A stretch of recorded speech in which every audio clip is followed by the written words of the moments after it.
Welcome to In Tune with Reality, the stories behind the music. Episode 6. Every musician is a public musicologist from the moment they pick their instrument. Welcome, Dr. Wissner. I am so pleased to have you here. And for everyone listening to us today, Dr. Reba Wissner is the Assistant Professor of Musicology at Schwab School of Music. She is the coordinator and advisor for the Public Musicology Undergrad Certificate. And she is an extraordinary teacher, mentor, and for most, someone that is able to inspire her entire community of students. So thank you so much for being here today with me. Thanks for having me, Sam. You're too sweet. This is so exciting. So I would like to talk to you today, for everyone who is listening, what is exactly public musicology and how does this differ from just the concept of musicology that we are so familiar with? Public musicology is the field of musicology where we basically talk to people about music. We work with cultural organizations. We do lots of very different things. So it differs from traditional musicology because traditional musicology is mainly about sticking your head in scores and writing for academics with big words. And typically nobody reads a lot of the stuff that we write. But public musicology is much more public facing. It's much more about getting out and working with your community. So this field actually came about looking at similar fields like public history, where people were grappling with what to do with history degrees. And then they realized, hey, we can work in museums, we can work in libraries, we can work in cultural institutions, we can create documentaries for like Discovery Channel. These are all the things that we can do. And a lot of other fields started following, and musicology was one of them that followed. And so things that traditional musicologists do, like program notes and pre-concert talks and things like that, appearing in documentaries, these are all things that we do anyway. And we often didn't think about it being public-facing work. But now we're very, very conscious of how much public-facing work we're doing, even just in our own traditional musicology paths.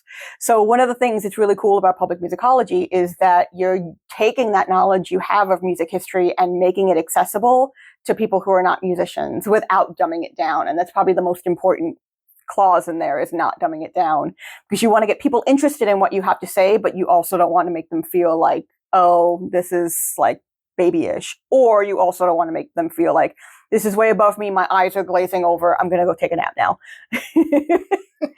Well, that's truly mesmerizing. And I think that from my point of view, the first question I have is, okay, so how come did you found this world? How come you went from this whole journey in your professional career to now being my teacher, which is amazing in this area?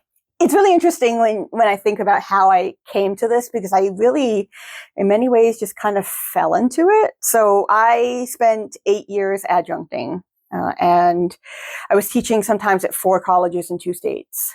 And adjuncting doesn't pay a lot. And so I was getting called on because my research area in graduate school was 17th century Venetian opera, which I stopped doing in favor of mid-century TV music. And Wow. so as some companies like Kino Lorber started releasing classic television shows on Blu-ray, I was getting called on to create DVD commentaries. And I had absolutely no idea what I was doing. Like, I was just told, here's a track, there's no sound to the track, here's your SMPTE time code, create a commentary for the entire length of that, and go. And so I had to kind of figure out, like, what am I doing? How do I sync it up? How do I talk? Like, how much music do I talk about? How in detail do I get about the music? Like, because for some things, I just did a commentary that sadly got canceled after they released it. They canceled everyone's commentary. So, But it was an hour and a half long. Wow. And so, like, how much, when you have a score that is really only about 20 or 30 minutes long, and then you have an hour and 30-minute show, how do you make that commentary about the music go across an hour and a half without getting too detailed, especially with people who don't know much about music? So I had to find my way. And so there was that, and I was getting called on to do program notes. And then I started realizing as I was connecting with more people that what I was doing was public musicology. And I never thought about it being public musicology. And so right now I'm hopefully, knock on wood, editing the Oxford Handbook of Public Musicology. And so I've got about 34 authors. And the thing that keeps coming up over and over and over again with a lot of my authors is I never thought of myself as a public musicologist until people started calling me a public musicologist. Yes. And some of these people, like there's one fabulous person, Sarah Fritz, who does work on Clara Schumann. And she said to me the other day, she said, I never thought of myself as a public musicologist. I don't have a graduate degree in music, but people on Twitter started labeling me as a public musicologist, so I guess I am. And so that story over and over and over again, you don't think of yourself in that way until people start saying you are. And so as I was doing this in one of the places I was teaching, Westminster Choir College, they had a graduate program in American and Public Musicology that's since been shuttered. But I was teaching in that program as well. I was teaching the Intro to Public Musicology class for that. And so that's what really gave me the idea to start the program here, is that we need people to realize that their music training and their music history training is not just for performance practice and not just for how am I going to teach in the schools or how am I going to teach my own private students, but how can I make a difference in my community with this knowledge that I have? And could you share with us some examples of how public musicology has made music research more accessible to the general public? A few ways, I think. One is a lot of times you'll find articles in newspapers. So for instance, my colleague Amani Mosley wrote about the music to the coronation in the New York Times right before the coronation happened. I think it might have been either the same day or the day before. People don't usually think about coronation music or the history of coronation music, but she was able to bring that out. Or blogs. And especially in blogs and venues that you don't think about. So I wrote for the Bulletin of the Atomic Scientists, which is a very science-y blog, but they've been really interested in things like popular culture. Mm-hmm. So they reached out to me a few weeks before the Oppenheimer film came out and said, hey, would you write something on the score to Oppenheimer? So ways that we can, just venues that people look at all the time, newspapers, blogs, podcasts, even just going to concerts, program notes or documentaries, things that people are always looking at. There's public musicology everywhere if you look for it. And I feel like very, hippie-ish saying that, but it's kind of true. Like if you start to notice where you find it, you might find it in unusual places.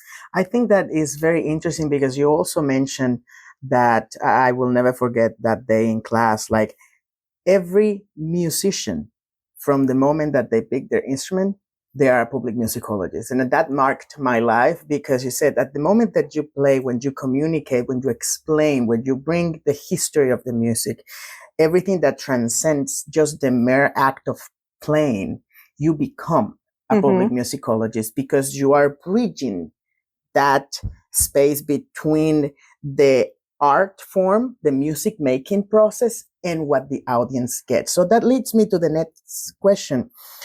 How does public musicology bridge the gap between academic scholarship and the broader community's understanding of music? I think in many ways it has to do with what's going on either contemporaneously or in your community. So ways that we can, so going back to Imani's New York Times article, like she does a lot of research on British music, and this is something like, this is her bread and butter. And she writes about it for academic journals. I think she's working on a book now. She just came back from a conference in Paris. And like, this is her thing. But now she's writing a New York Times article explaining to people about music in British society, specifically for coronations and the history of coronation music. So I think there's a very good way that we can take our research areas and make it relevant to people. So going back to what I was saying with Oppenheimer, like when Oppenheimer came out, they said to me, we want that article the day it comes out. So I had to go watch the movie. If anybody knows about Oppenheimer, it's like 3.5 hours. Then I had to come home, no time to decompress, start writing, and then hit send. Yes. So that they can get that out while the iron is still hot. Mm-hmm. And people started thinking about the music of Oppenheimer, because the work that I do a lot recently has been on music and nuclear depictions. So that's an example of taking my research in nuclear music and now making it relevant to what's happening at the time and at the moment.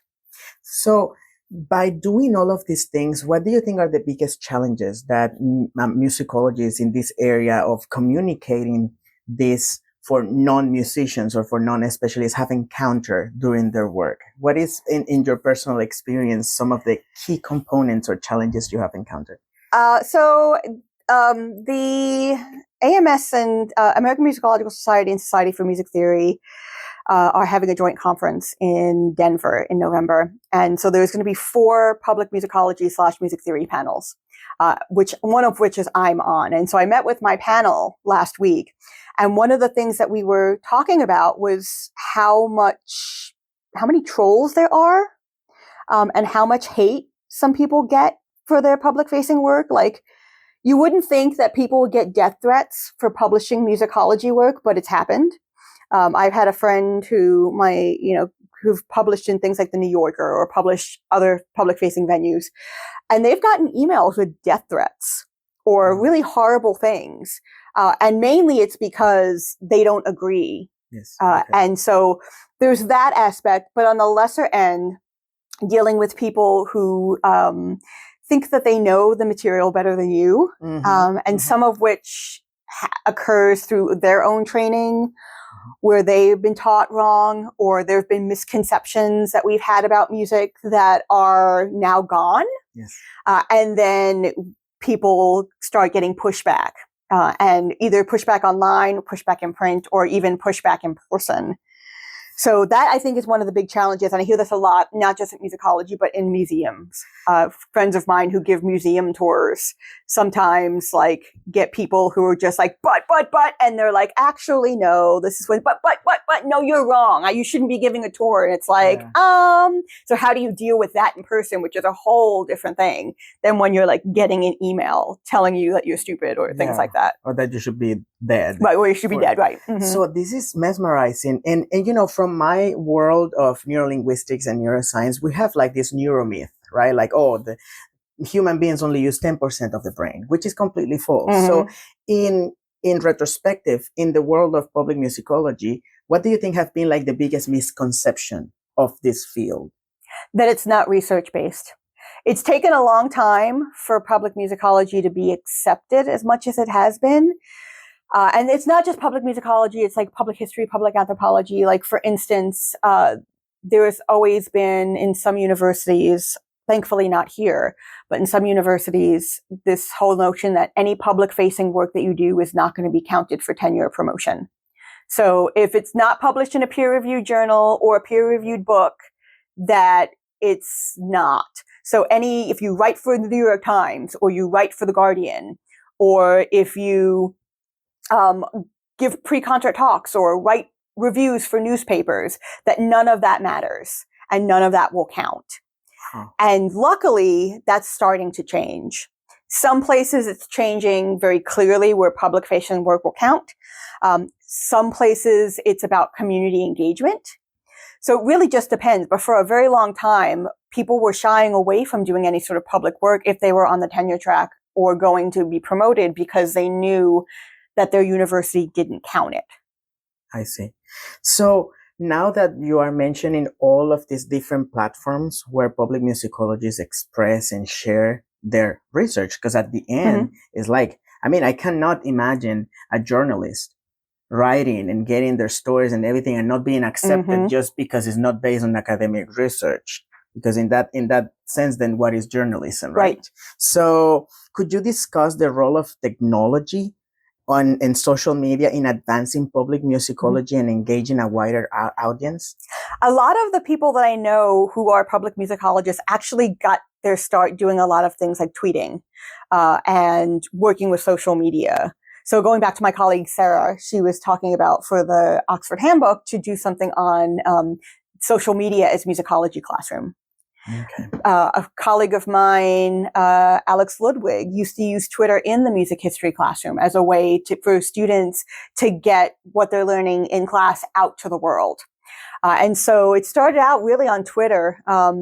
Linda Shaver Gleason, who has passed now, my God, 3 years ago. It's kind of amazing. She was, as she liked to say in her own words, assassinated by cancer in her early 30s.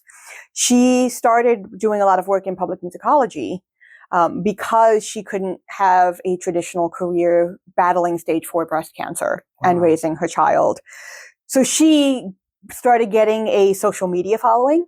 And then eventually she expanded to her blog, Not Another Music History Cliche, where she basically debunks all of these music history myths, like the most famous one, which I have all of my students read, as you know, is the idea of the riot at the Rite of Spring performance. Yes, so using technology as a way to open doors and communicate and connect with other people outside of the traditional way. And, some other colleagues of mine, like Will Robin at University of Maryland, he has a podcast called Sound Expertise, and there's various different musicology podcasts.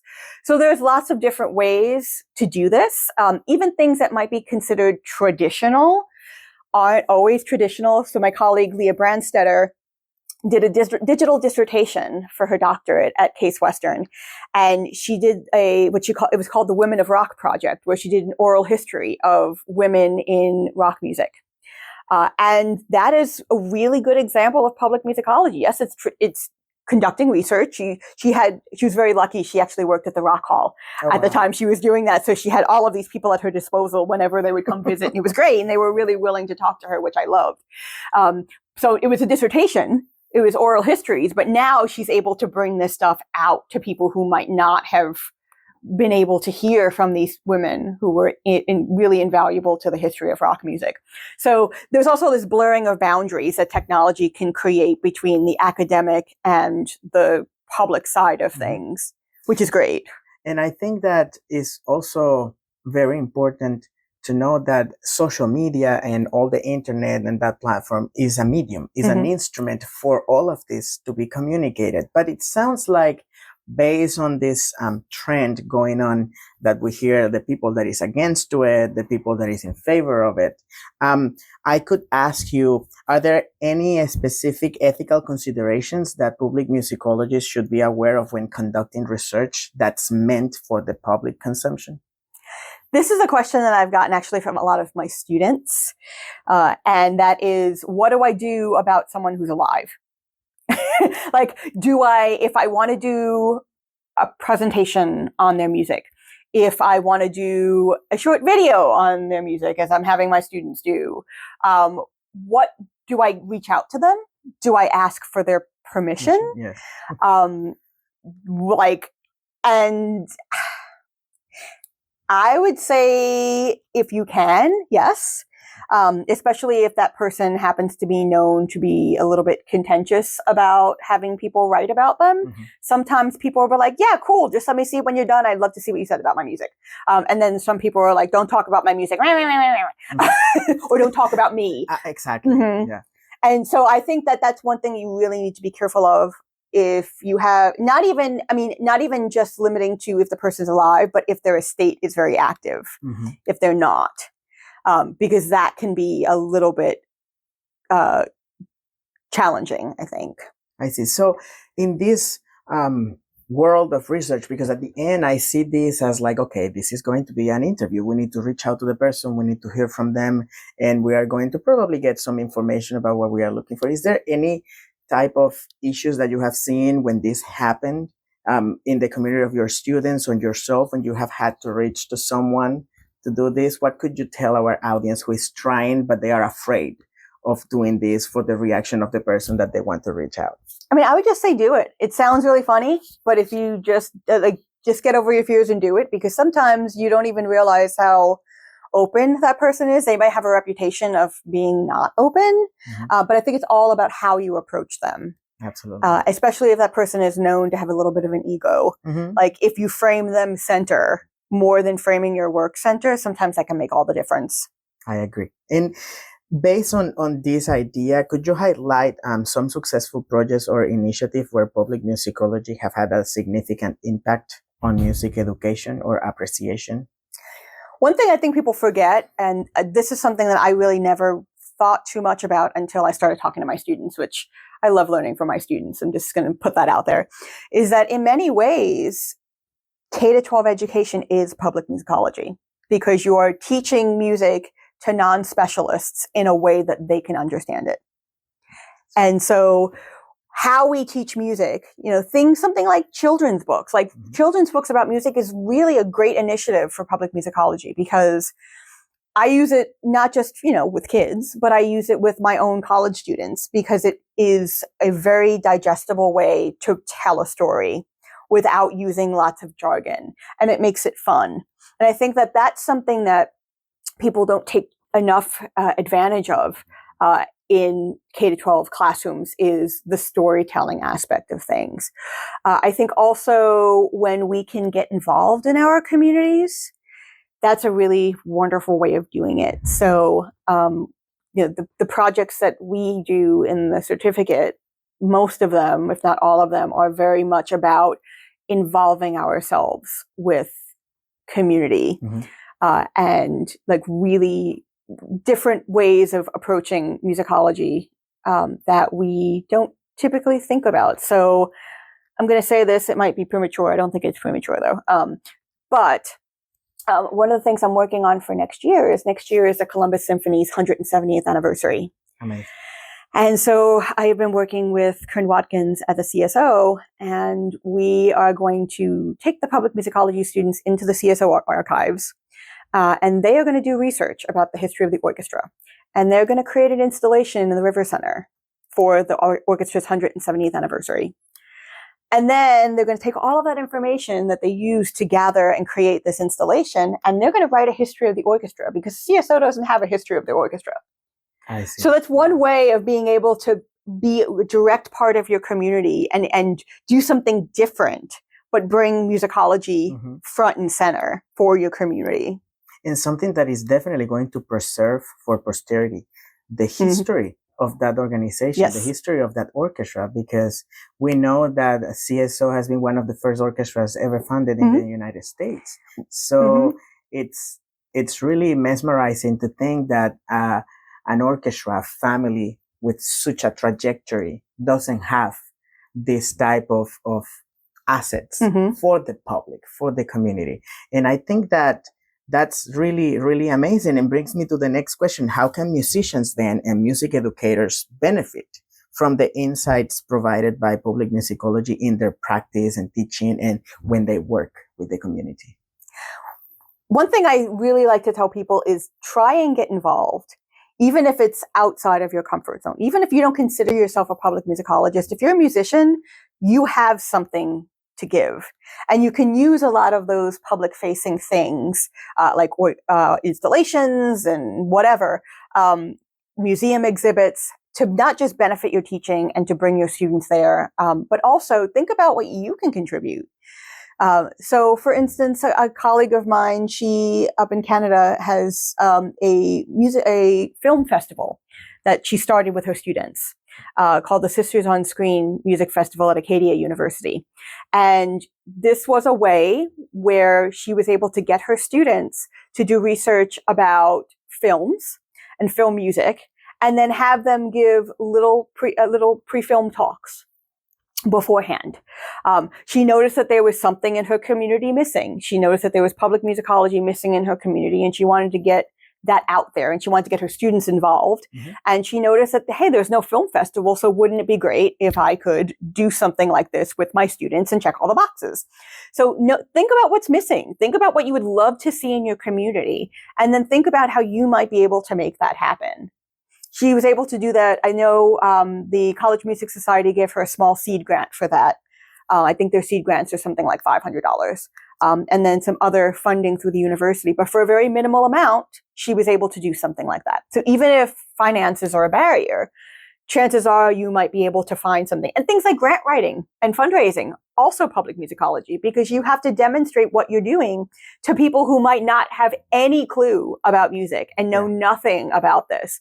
And so now you're communicating in a way that you can directly get what you need. And also, if you're a teacher or someone who works for a community organization, it's really important, if you're trying to do any sort of fundraising, to be able to talk to donors about what you're doing and talk just about music. Because more people would be willing and open to maybe donating to your organization if they feel that they have a place there. And by you talking to them in a way that they understand and that you're not making them feel like you're dumbing it down. You're having a really intellectual conversation, just replacing jargon. Things like that can really make all the difference in something like fundraising, as you know. Yeah. And I think that this is fascinating because I'm going to share a personal experience that just happened this weekend during the third anniversary of the foundation. I conducted the recital in a way where I could actually speak about the pieces in a very concise way for everyone listening, since our theme for the concert was two hearts, one voice. Mm-hmm. So then immediately people resonate with the idea that it's two people speaking the same language, feeling the same. And one of the things that happened was that at some point while playing the second movement of the violin concerto, written by Andres Martin, I was talking about the connotation of it and how the title of the concerto was prayer, and how it is based on something that my mom went through while she was sick from COVID, and she almost passed away from it, and how the second movement described that journey. So people at the end of the concert came to me and they were mesmerized because they thought that music was just written because of something that came to the mind of the composer, and that was it. And all of these donors were so impacted by this information. They were like, I would love to be a part of this. We didn't know music could actually tell the story of someone. Mm-hmm. So it's really mesmerizing how a little talk, a little explanation, a little moment between the audience and the performance can change the entire atmosphere. Mm-hmm. So I think that is really amazing also because it doesn't force the player to go and do research. I think that is really something so unique. It's such a special opportunity for us, the one who are behind the instrument, to go and inform ourselves of what we are playing. Mm-hmm. Because music is beyond just the staff paper. It's what is on top, what is under it, mm-hmm. what is at the top of the page, the edition, everything that is on that piece of paper is music. And we are the ones who are supposed to transform that into sound. Mm-hmm. But I think that is so mesmerizing, and I have been able to apply all of this knowledge from your class and for what we do here at the certificate and the program, so that the music takes a different value. Now it's not just pretty sounds putting together, or what an amazing experience. The audience is also being able to understand mm-hmm. what is behind the music. And I think that that's amazing because we are not telling them concepts. Okay, this is a treble clef, this is a violin. Mm-hmm. But we are talking about something that they will understand because it's a human experience. Mm-hmm. So how can musicians and music educators be able to intertwine these things with their performance practice? How have you seen your students integrating this besides the program notes? Like, could you talk a little bit about maybe the process of practicing or having the music? What would you do? Mm-hmm. I don't know how many of my colleagues would agree with what I'm about to say, but I think that I actually love when, and this might get me into trouble as in like getting me more emails, to do this. Yeah. I love when graduate students ask me to be a part of their lecture recital committees, mm-hmm. because they don't think about it, but what they're actually doing is they're breaking down that piece of music in a way that they wouldn't ordinarily do. Mm-hmm. And not only that, but they're intertwining what they're saying about the piece with playing examples. Mm-hmm. And I don't think that there's enough of that. And I get really excited when I get an opportunity to do something like that. So this Friday, I'm partnering up with our piano professor, Dr. Esther Park, and we're giving a lecture recital. I'm giving the lecture part because nobody wants to hear me play piano. I can barely play chopsticks. But she and I are going to talk about the instruments that we have at the Bartlett. We have these historic instruments, and we're talking about like the history of these instruments. So one of them, for instance, was owned by Queen Charlotte. It was her wedding gift from King George III.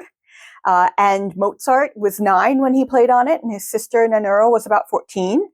And just talking about like not just the instrument, but now this piece he likely played when he was playing on that instrument.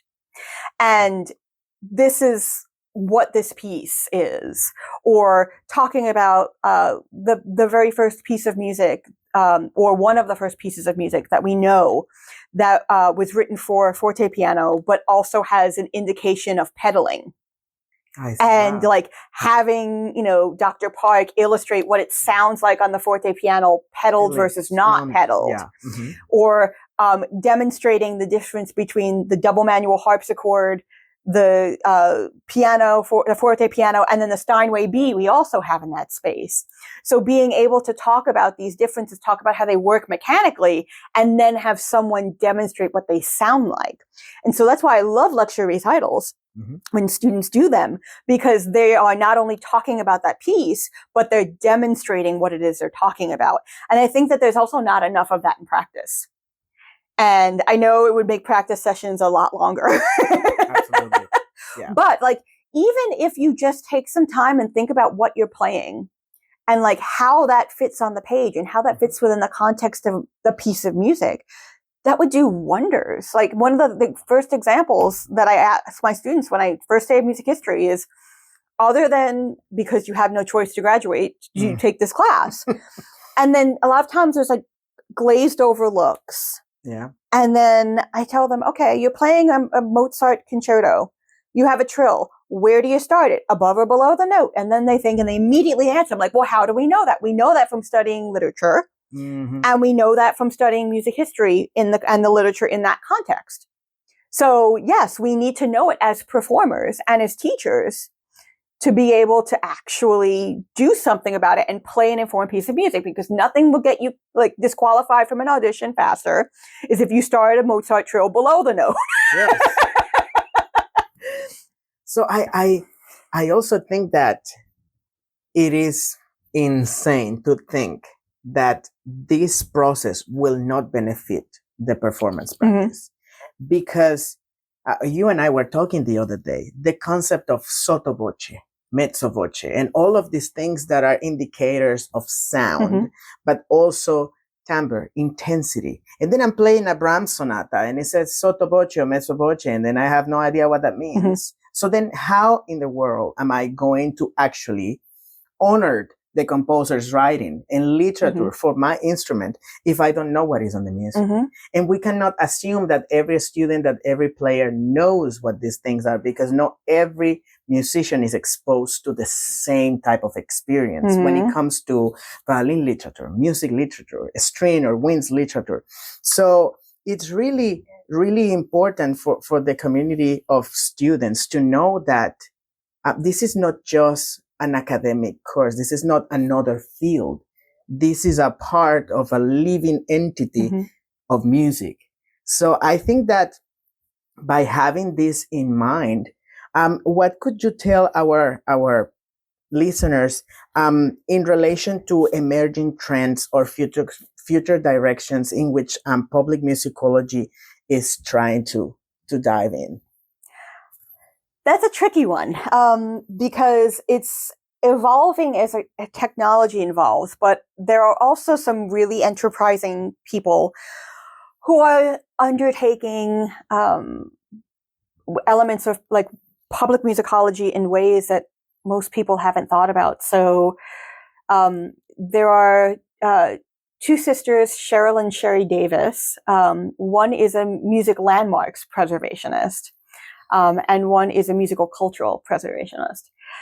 And so they are all about like preserving cultural institutions. They are about like preserving and, ensuring that like historic musical houses, like our own Ma Rainey house, for instance, like how can we ensure that this stays accessible to the public? How can we ensure that our cities and our communities pour the right amount of money into this. Because I remember years ago when they were trying to talk about closing the Charles Ives House because the city of Danbury didn't want to fund it. And that would cause a huge uproar. And so how do we make sure that these musical landmarks are preserved?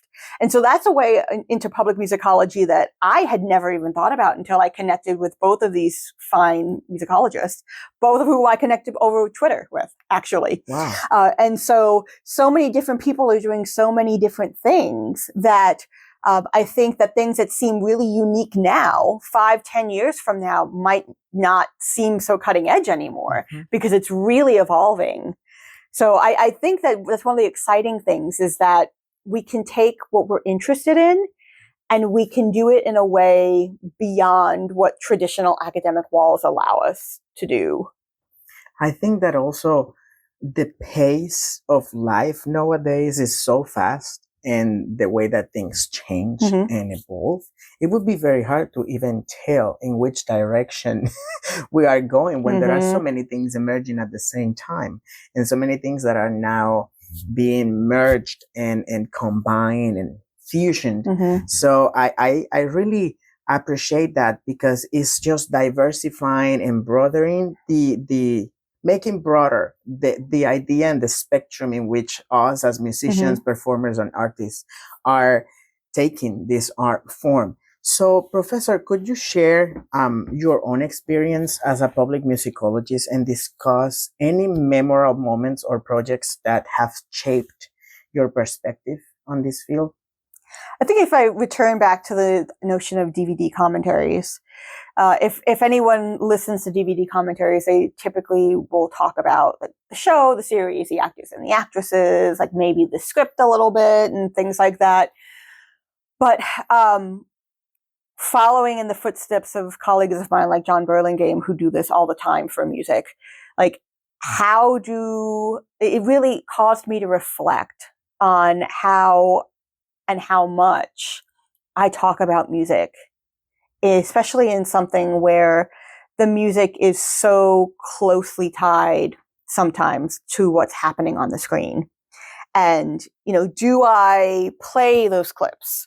Do I talk over them? Like, what do I do? And how can I demonstrate this to those who are listening without necessarily playing the track, which I can. And some of my colleagues are very good at editing this way.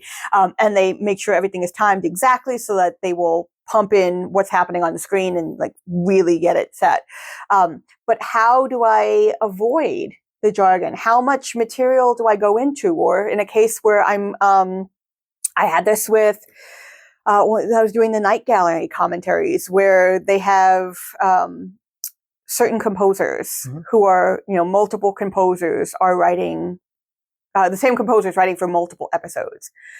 So how much do I replicate on each track? Do I make the assumption that somebody listened to the earlier episode before listening to the later episode commentary?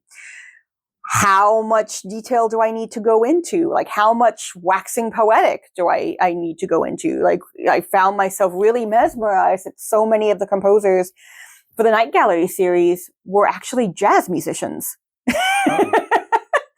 And so like, why? Like, and I found myself thinking about like, do I talk about why I think that so many of these jazz musicians are now being contracted to write music for these horror television segments? Like, that's just so bizarre. And so for me, I think that a lot of how I think about public musicology is framed in when I do those commentaries, because it's all about pacing and it's all about information. And it can be really challenging to talk about a piece of like a musical score for an hour and 30 minutes. And then sometimes, depending on the project, like I've had a project, it happened on the Outer Limits project, where I had maybe like a week to turn around 3 DVD commentaries, including recording and editing. Wow. And they were an hour, about 52 minutes long each. And so then there's that process of how do I work?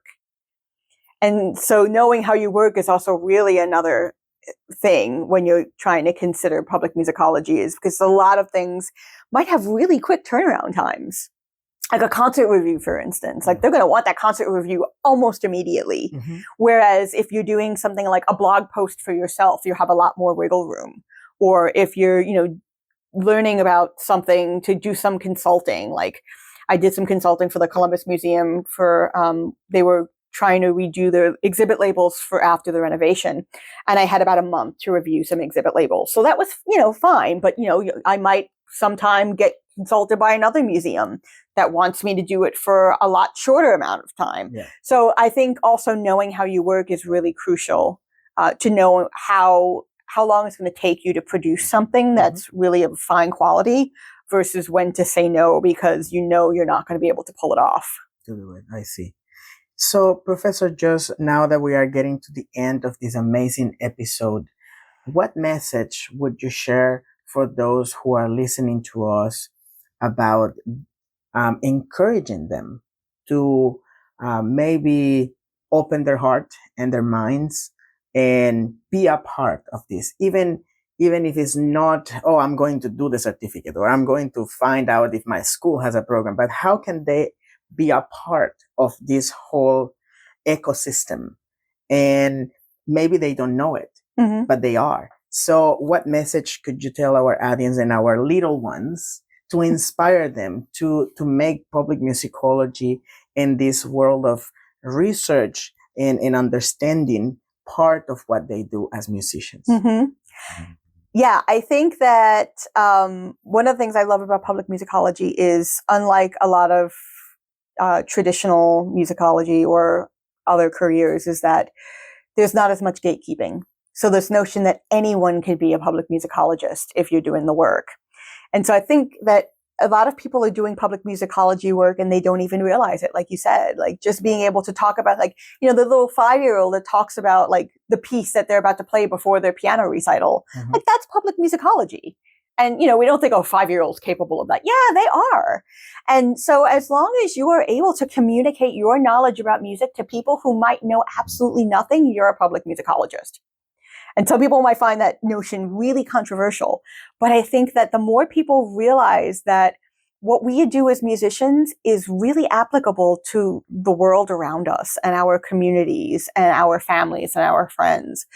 When I teach music appreciation, nothing makes my heart sing more than when a student tells me that they went home and talked about what they learned in class and talked about a particular composer. One student this summer said that she had gone home and told her father that she had learned about Vivaldi and had no idea that Vivaldi was her father's favorite composer. And then she had a conversation with her father about Vivaldi from what she learned in class.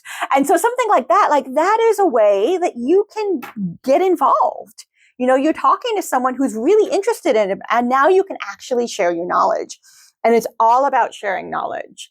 And I think that's what's so important. So find out like where you can get involved. Think about what you're already doing. Evaluate what you're doing. Even if it's talking before your own concert or writing your own advertisement for the concert. Like things like that count as public musicology. And so baby steps, you don't have to like throw yourself in head first, but you might be really interested in starting a podcast or writing a blog or creating listening guides. So a colleague of mine, Hannah Chan Hartley, found a gap and she created her digital listening guides, their visual listening guides, where the listening guides basically are illustrated with images of instruments. They're color coded. So that you can tell how long a movement is or how long a melody is by the length of the line and what instrument is playing that based on the color.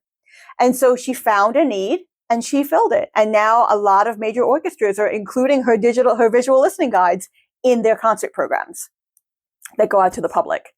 So it doesn't even need to be words. It can be pictures and images. That's fabulous. And I think that one thing that resonates with me from what you just shared is that based on that story about Vivaldi and the father, look how just as simple as this can create that connection, that human connection. And then it actually strengthens the relationship between a son, a daughter, and their father or mother. So that's really mesmerizing. So thank you so much, Dr. Wissner, for being here with us, for everyone listening. thank you so much for being a part of this episode. And I hope that we are going to do many more things in between the Vargas Foundation and what you do. Please follow us under the handle of Vargas Foundation in every single social media. And thank you so much for being with us today. And thank you so much, Professor. Thanks so much, Sam. And I hope to see you soon. Yeah.